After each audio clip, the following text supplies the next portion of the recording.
Hi everyone. ये specially इस बार हमने जो वीडियो बनाया है वो स्टूडेंट्स और पेरेंट्स दोनों के लिए इम्पॉर्टेंट है। A most important part in this particular video is related to the domain of learning. कई बार हम लोग काफ़ी समय से एक समस्या देखते हैं, एज अ स्टूडेंट भी अगर हम अपने आप को फील करें तो हम ये समस्या देखते हैं कि जो हमारा आउटकम होना चाहिए, जिस पर्सपेक्टिव से जिस चीज़ों के लिए हम पढ़ाई कर रहे हैं, स्टडीज़ कर रहे हैं, उन स्टडी के साथ में हम जो आस्पेक्ट्स उसके देखते हैं वो हमें नहीं मिल पाते, या जो हम सोच रहे होते हैं, जो लेवल ऑफ एक्सटेंट हम सोच रहे होते हैं कि इस स्टडी का ये रिजल्ट हमें मिलना चाहिए, आउटकम हमें मिलना चाहिए, वो आउटकम हमें मिलता है। स्पेशली ये केस एज अ स्टूडेंट आप खुद भी फील करते हो, एज अ पेरेंट्स आप अपने बच्चों में भी ये चीज़ फील करते हो। तो this is simply comes with the word learning और डोमेन ऑफ लर्निंग। आज यहाँ पर हम लोग समझने की कोशिश करेंगे कि ऐसे कौन से इंपॉर्टेंट फोकस पॉइंट है जहाँ पर आप ध्यान देके एक एवरेज बच्चे की अंदर की आप स्किल डेवलप कर सकते हैं, उसका इंटरेस्ट पढ़ाई की तरफ बढ़ा सकते हैं, बस 2 या 3 चीज़ों बातों को जानने के बाद। तो इस वीडियो को समझने की कोशिश करते हैं। वीडियो में रिलेटेड जो भी लर्निंग के एस्पेक्ट्स दिए गए हैं वो समझें। तो जितनी भी रिसर्चेज हुई हैं उन रिसर्चेज के बेसिस पे ये निकाला गया है कि हमारा ब्रेन हर चीज़ को सीखता है। बचपन से हम सभी की आदत होती है। आज हम स्टूडेंट हैं तो हम इस चीज़ को रियलाइज़ करते हैं कि हमें इसकी रिक्वायरमेंट स्टडीज़ के लिए, लेकिन अगर हम स्टूडेंट नहीं होते तो हमें रिक्वायरमेंट होती लाइफ की उन सारे के सारे स्किल्स को सीखने के लिए जिनको हम इम्प्लीमेंट करते हैं। जैसे अगर आप कोई छोटा बच्चा होता है तो छोटा बच्चा सबसे पहले चलना सीखता है, तो वो एक सीखने का प्रोसेस है। वो सीखने का प्रोसेस बिल्कुल वैसा ही प्रोसेस है जो आज किसी स्कूल कॉलेज के अंदर स्टडी का प्रोसेस चल रहा है। ध्यान से समझिए, बड़ा आसान सा है ये वही सीखने का प्रोसेस है जो सीखने का प्रोसेस यूज किया जा रहा है किसी स्कूल कॉलेज के अंदर। और जो छोटा बच्चा पहली बार चलने की जो कोशिश करता है, उसके बाद वो खाने की कोशिश करता है, उसके बाद बोलने की कोशिश करता है, उसके बाद वो स्कूल में जाता है और पहला लेटर ए बनाने की कोशिश करता है। या उसके बाहर भी अगर आप सिखाते हो तो जब आप उसको साइकिल चलवाना सिखा रहे होते हो तो वो भी एक प्रोसेस होता है। तो ये जो लर्निंग है वो सारी की सारी लर्निंग की अगर आप समझ पाते हैं कि ये ह्यूमन ब्रेन से रिलेटेड है, ये सारी की सारी लर्निंग किससे रिलेटेड है, ह्यूमन ब्रेन के प्रोसेस से रिलेटेड है, तो आप मदद कर पाएंगे बच्चे की as a parent, as a teacher, as a counsellor, as a guide. आप मदद कर पाएंगे उस बच्चे की लर्निंग कैपेबिलिटीज़ को बढ़ाने की। और आप अगर आप खुद स्टूडेंट हैं और अगर आपको ये वीडियो समझ में आता है, ये बातें अगर आपको समझ में आती है, तो आप अपने स्टडी पॉइंट ऑफ व्यू में इन चीज़ों को इनकॉर्पोरेट करके समझ पाएंगे कि इन चीज़ों को अगर मैं शामिल करता हूँ अपनी स्टडीज़ में, अपनी पढ़ाई में शामिल करता हूँ या इस चीज़ पे फोकस करता हूँ, तो मैं बेटर आउटकम दे पाऊँगा जिस किसी भी स्टडी के लिए मैं कर रहा हूँ। क्योंकि दुनिया भर में बच्चे हैं, बहुत तरीके की पढ़ाई कर रहे हैं, कोई सिविल सर्विसेज के लिए पढ़ाई कर रहा है, कोई इंजीनियरिंग के लिए पढ़ाई कर रहा है, किसी का अपना मेडिकल फील्ड का टारगेट है। तो अलग-अलग लोगों के अलग-अलग टारगेट है और इन टारगेट में हर कोई ये चाहता है कि मैं जिस स्टडी से जा रहा हूँ, उसका फ़ायदा मुझे ज़्यादा से ज़्यादा मिले। और फ़ायदा तब मिलेगा जब वो एक्चुअली आपके लर्निंग का पार्ट होगा, क्योंकि आप जिस किसी भी पढ़ाई को करेंगे, जिस किसी स्टडी को करेंगे, you are going to get a certain kind of a beneficiary of it. इस पढ़ाई का कोई ना कोई ऐसा व्यक्ति होगा जो आपके किए गए कार्य से लाभ उठा रहा होगा। यदि आप इंजीनियर बनते हैं तो आपके द्वारा बनाई गई चीज़ों को इस्तेमाल कर रहे होंगे, यानी कि कंपनी में अपनी चीज़ों को बनाया, उसको इस्तेमाल करने वाले कस्टमर्स होंगे, कंज्यूमर्स होंगे। यदि आप मेडिकल प्रैक्टिशनर्स हैं तो यानी कि आपसे डायरेक्टली एसोसिएट होगी वो पब्लिक जो आपके द्वारा किए गए इलाज को समझेगी, यानी कि फिर आपकी सीखी हुई चीज़ कहीं ना कहीं काम आने वाली है। सिविल सर्विसेज में, एडमिनिस्ट्रेशन में है तो आपके द्वारा मैनेजमेंट की स्किल सीखी गई हैं, आपके अंदर एडमिनिस्ट्रेशन की स्किल सीख गई हैं, आपने जनरल नॉलेज को सीखा है, बिहेवियरल स्किल सीखी है, ह्यूमन वैल्यूज सीखी हैं। कोई भी चीज़ यदि आपने सीखी हुई है तो वो सारी की सारी चीज़ें यहाँ पर काम आएंगी। और ये समझना as a parent, as a student, as a counsellor, as a teacher हम सबके लिए ज़रूरी है। अगर हम इसको सीख पाएंगे तो बिलीव कीजिए आप बहुत कुछ अच्छा कर पाएंगे। तो स्टार्ट करते हैं डोमेन ऑफ लर्निंग। तो डोमेन ऑफ लर्निंग में सबसे पहला जो डोमेन है लर्निंग का वो कहलाता है कॉग्निटिव।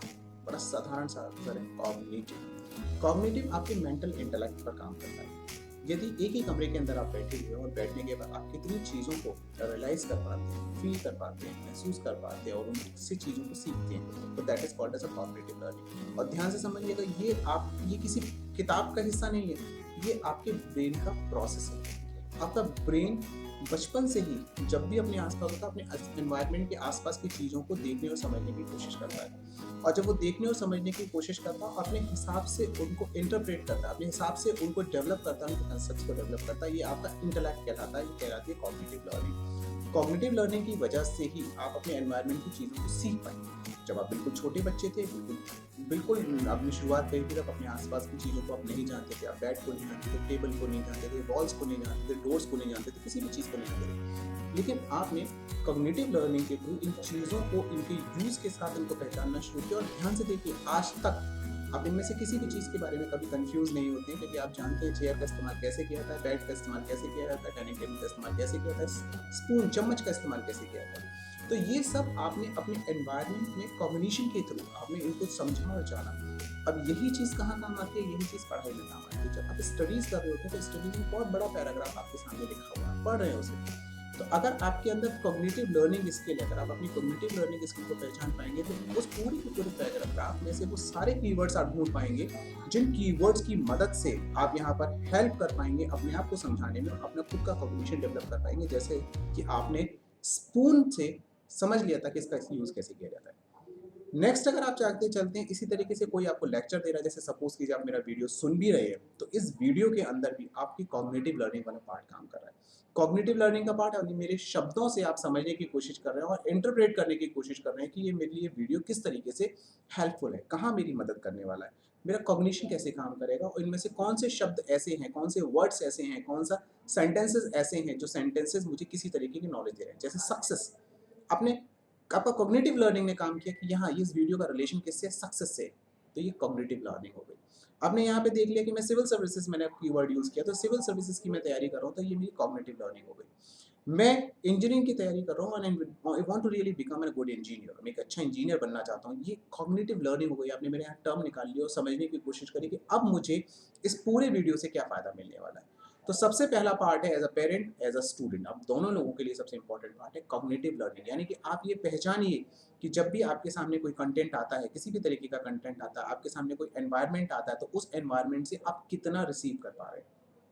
यदि आप एनवायरनमेंट से रिसीव करना सीख गए, अगर आप एनवायरनमेंट इस पे फोकस कर लिया कि मेरे एनवायरनमेंट में जहाँ भी मैं हूँ, जैसे मेरे सामने एक वीडियो चल रहा है, तो इस वीडियो से मैं कितना कंटेंट रिसीव कर पा रहा हूँ, कितने कंटेंट को मैं जान पा रहा हूँ और कितना कंटेंट में ग्रैब करके एज अ पार्ट ऑफ अपनी नॉलेज बनाना चाहता हूँ, तो ये मेरी कॉग्निटिव लर्निंग है। सेकंड जो लर्निंग आती है, ये भी हमारे बचपन, ये सारी लर्निंग के जो प्रोसेस है हमारे बचपन से स्टार्ट हो जाते हैं, लेकिन आप देखिए अगर आप इसको समझ पाएंगे, इनको रियलाइज कर पाएंगे और आज अपनी स्टडीज में इनकॉर्पोरेट कर पाएंगे और पेरेंट्स अपने बच्चों के अंदर देख पाएंगे, उनको मदद कर पाएंगे, तो डेफिनेटली उनको बहुत हेल्प मिलेगी। सेकंड जो लर्निंग आपको मिलती है वो मिलती है अफेक्टिव, इमोशनल पार्ट की वजह से आप उन चीज़ों की तरफ अट्रैक्ट होना शुरू करते हैं जहाँ पर आपका इमोशनल अटैचमेंट होता है, वहाँ पर आप कनेक्ट होने की कोशिश करते हैं और इसकी वजह से बहुत सारी चीज़ें सीखते हैं। बिहेवियर, इसकी वजह से अफेक्टिव लर्निंग, किसी ने किसी से अच्छे से बात करी, आप बात करना सीखते तो आपने अपनी कम्युनिकेशन स्किल को डेवलप किया।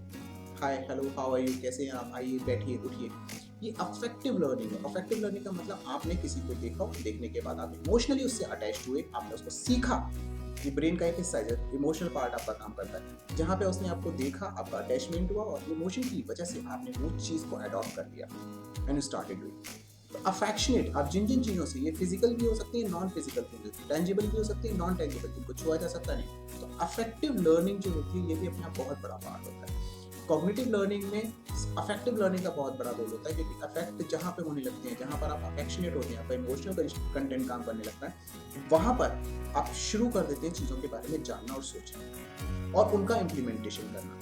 तो हमारे साथ में जितनी भी चीज़ों के साथ हम अफेक्शनेट होते हैं, कोई चीज़ हमें देखी, किसी के हाथ में मोबाइल फोन दिखाई दे, इमोशनली अफेक्शनेट हो गए, वो व्हाट अ नाइस मोबाइल, कैसे इस्तेमाल करते हैं, कैसे चलता है, लेट मी शो। किसी को फोटो खींचते देखा तो oh wow, it's camera is too good, let me see. तो ये अफेक्शनेट हुए आप, अफेक्शनेट होने का आपका इमोशन क्वेश्चन इसमें काम करने लगा और आपने अफेक्शन की वजह से सीखा। अब आते हैं इन्हीं चीज़ों को, ये लर्निंग का आपका बहुत बड़ा हिस्सा था, बचपन से आपने इन चीज़ों को सीखा और इसी की वजह से आप ये मान के चलिए बहुत बड़ा हिस्सा आपकी लाइफ की स्किल का अफेक्शनेट लर्निंग। किसी को कार चलाते सीख देखा आपने, आप अफेक्शनेट हुए और अफेक्शनेट होने के बाद में आपने कार को चलाना सीखा। यूट्यूब पे आपने वीडियो देखा, कोई बहुत अच्छा गिटार बजा रहा है, गिटार बजाते हुए आपने देखा, सीखा और किया।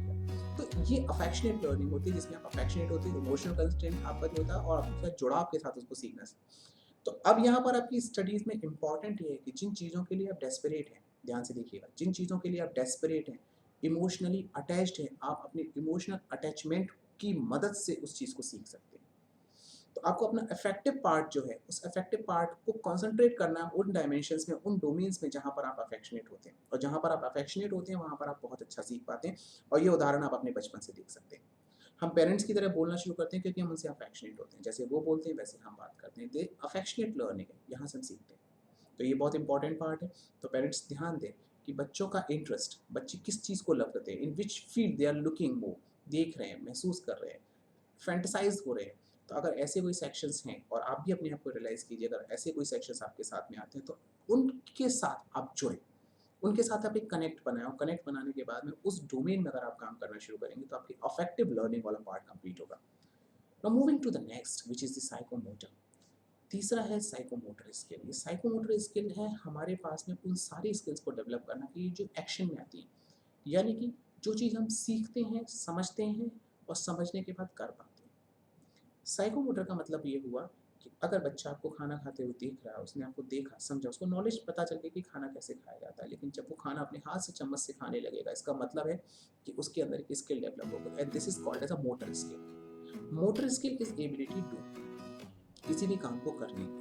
तो यदि आप देखते हैं अपने छोटे से बच्चे को पढ़ता हुआ अगर देख रहे हैं और आप देखते हैं उसके अंदर किसी सर्टेन टाइप ऑफ स्किल है, कुछ वो करता है, जैसे जंपिंग बहुत ज़्यादा कर रहा था, स्पोर्ट्स एक्टिविटी उसके अंदर अच्छी है, तो यानी कि एबिलिटी टू डू, वो रन कर सकता है, वो भाग सकता है, वो जंप कर सकता है। यदि वो बार बार चीज़ों को, टॉयज को उठा के खोलता और बंद करता है, तो इसका मतलब ये मान के चलिए उसके अंदर इंजरी है, वो ओपन अप कर सकता है। तो जब एबिलिटी आप समझने लगते हैं बच्चे की कि बच्चा क्या कर सकता है, जो नहीं कर सकता उस पर फोर्स मत करिए, जो नहीं कर सकता उसमें कभी भी उसके अंदर वो मोटर स्किल नहीं आएगी। और बिलीव कीजिए हम सारे लोग डिपेंडेंट हैं मोटर स्किल के ऊपर, एंड रिजल्ट मोटर स्किल है। क्योंकि एज अ प्रोफेशनल अगर आप कहीं जाते हैं, लोगों को बातें बताते रहते हैं, आप कहते रहते हैं, सोचते रहते हैं, समझाते रहते हैं, उससे काम नहीं चलता। लेकिन जहाँ पर भी आप काम कर रहे होते हैं वहाँ पर आपको एंड प्रोडक्ट बनाना पड़ता है, मैनेज करना पड़ता है, या कुछ काम हाथ से करना होता है। जैसे कि मैकेनिक मोटर बाइक को ठीक करता है, तो उसके पास एबिलिटी टू डू है, उसको काम को करने की।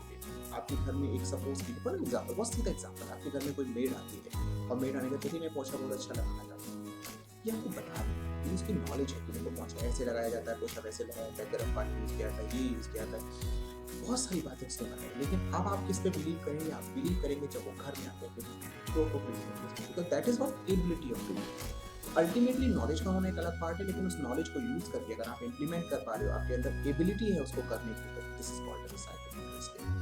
तो जिस किसी भी प्रोफेशन को आपने सोचा, जहाँ भी आप अफेक्शनेट हुए, जहाँ भी आपने नॉलेज ली, अगर उन सारी नॉलेज लेने के बाद में तीसरा पार्ट आपका जो है साइकोमोटर स्किल का पार्ट है। अगर आप अपने अंदर एबिलिटी ऑफ डूइंग नहीं कर पाते, नॉलेज जो है उस नॉलेज से कुछ कर नहीं पाते, बना नहीं पाते, जैसे सपोज की जब कम्युनिकेशन स्किल्स पे आपने स्टडी किया तो बहुत अच्छे कोर्सेज आपने कर लिए, लेकिन उन कम्युनिकेशन स्किल्स के कोर्सेज को करने के बाद यदि आप लोगों से अच्छे से बात नहीं कर पाते तो आपने साइकोमोटर स्किल डेवलप किया। सिंपली अपने ह्यूमन वैल्यूज़ की, मतलब किस तरीके से हम एक दूसरे से व्यवहार करें, बात करें, उसके बहुत सारे कोर्स कर लिए, बहुत सारे सर्टिफिकेशंस कर लिए, लेकिन उन सर्टिफिकेशन के बाद यदि आप लोगों के साथ व्यवहार और अंदर से अपने आप में फील करने के बाद कि आपको चीज़ें बुरी नहीं लग रही, आप मैनेज करने की कोशिश कर रहे हो, तो इसका मतलब है आपने साइकोमोटर स्किल डेवलप नहीं की।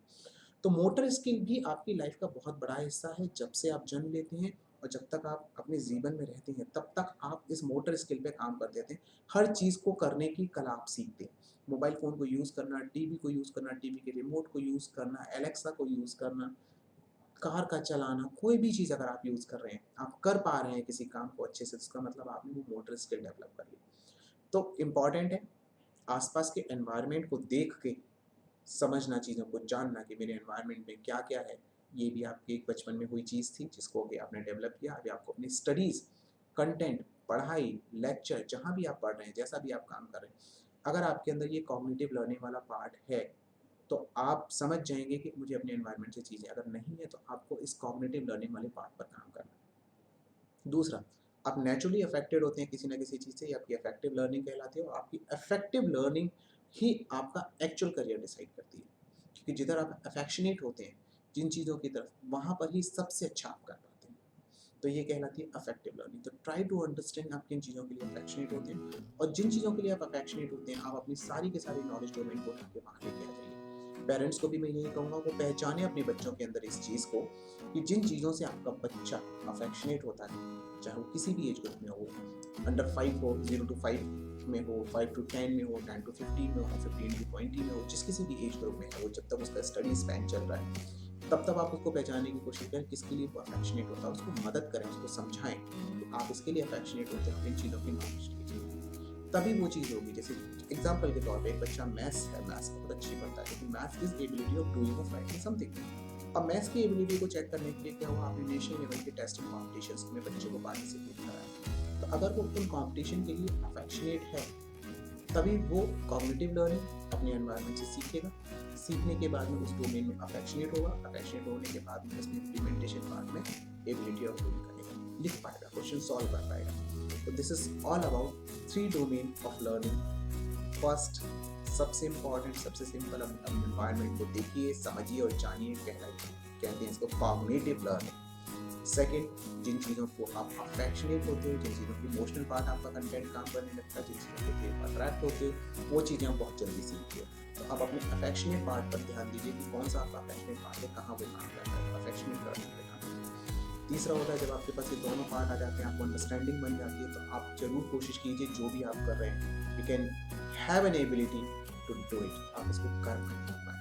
तो अगर आप पेरेंट्स हैं और अगर आप स्टूडेंट हैं, आप किसी भी एज ग्रुप में, आप काउंसलर हैं, आप टीचर हैं, किसी भी एज ग्रुप में अगर आप हैं, अगर आपको ये 3 part of domain of learning अगर आपको समझ में आते हैं, तो कंसेप्ट में क्लैरिटी होगी, अंडरस्टैंडिंग क्लैरिटी होगी, और जितनी भी प्रॉब्लम आ रही है हमारे साथ भी, बच्चे जॉब के लिए जाते हैं, बाद में जॉब स्विच करते हैं, चेंज करते हैं, डोमेन बदलते हैं, कन्फ्यूजन की स्टेट उनके साथ में बनी रहती है, उन्हें क्या करना है, और एक सक्सेस में जो देर होती है, डिले होता है, ये सारी प्रॉब्लम्स होती है। तो इन शब्दों के साथ बहुत बहुत